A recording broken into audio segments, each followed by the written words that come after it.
buildings like the White House, the Capitol Hill building, and the Pentagon, they're no-fly zones. It's called P56.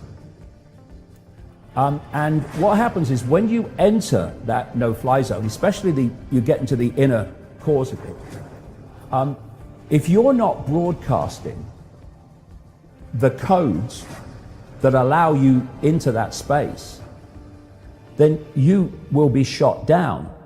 Another thing is that there's ground-to-air missiles protecting that no-fly zone as well.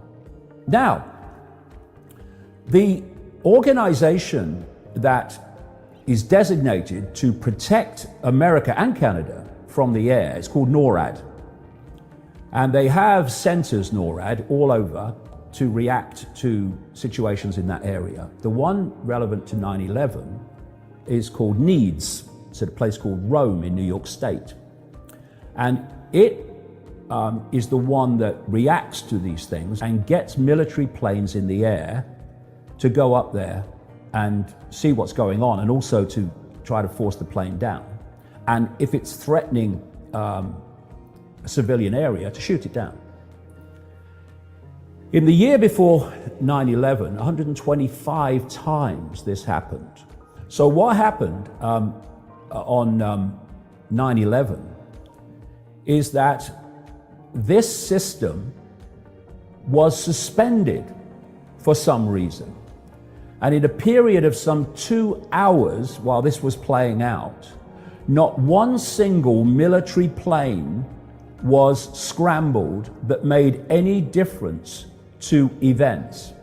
10 miles down the road from the Pentagon and the White House is the Andrews Air Force Base. The Andrews Air Force Base is where Air Force One comes in and foreign leaders come in and then get helicoptered to the White House. They do not have planes on standby to react 10 miles down the road to the no-fly zone over Washington. After the Pentagon was hit, as was widely reported, planes were scrambled from the Andrews Air Force Base to protect other attacks of Washington. What weren't they before? Because it had to be allowed to happen. Now here's another kicker. First of all, at least some of those phone calls couldn't have happened. And if some of them didn't happen, the question is, did any of them happen? And according to American Airlines, that's what Flight 77 was, the airphones were taken out or dismantled by the time of 9/11 on 757s of American Airlines. That's in their own manuals saying that. I've quoted from their manuals. Pilots and cabin staff have said the same. Oh no, there were no airphones on 757s at that time on American Airlines. We're on United Airlines, not on American Airlines.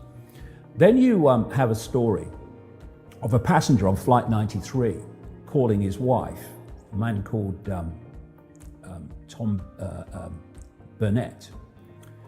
And his wife said that when the call came, his cell phone came up, right? So he's calling on a cell phone. And they had a conversation. The FBI was saying that these cell phone calls were made from these planes, right? They pointed out you certainly couldn't then, make cell phone calls from the altitudes they were talking about. Absolutely impossible. So suddenly the FBI story started to change and they became airphones instead of cell phones. And Burnett's calls to his wife, when his cell phone comes up, suddenly became an airphone. It wasn't. And by the way, at the time those calls were made by Burnett, according to the flight data recorder, Flight 93 was flying at between 34,000 and 40,000 feet. So it's impossible for him to make a call. Another guy, Todd Beamer, the cell phone of Todd Beamer made 19 calls after Flight 93 crashed. Have you heard of something called Operation Northwoods? Well, Operation Northwoods was basically, in so many ways, 9/11 in 1962. At the time, in 1962, the American military, Pentagon, wanted rid of Castro in Cuba. So the Joint Chiefs of Staff, the military command level of the Pentagon, which was fundamentally also involved with 9/11, they put this plan together called Operation Northwoods. Ladies and gentlemen, see if you recognize this. And this is not me pulling it out the ether. I am quoting here the official record from the official American archive. The plan was, most relevant to 9/11, to have a plane flying from a commercial airport on the East Coast that would take it in its normal route across, at a high altitude obviously, Cuban airspace.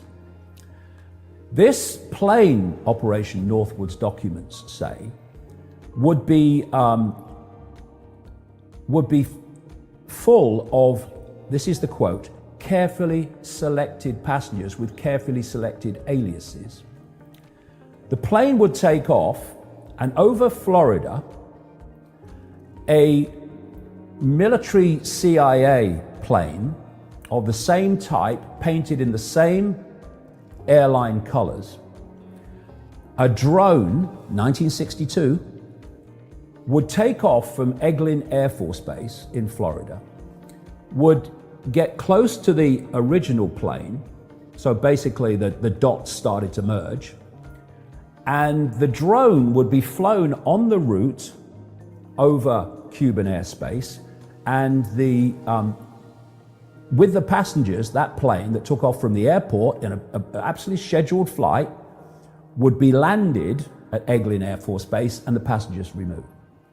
Note how few passengers there were on those planes on September the 11th for what would have got to business time in the West Coast. These documents said that this drone, without a pilot, would be flown in the colors of the airline and the scheduled flight.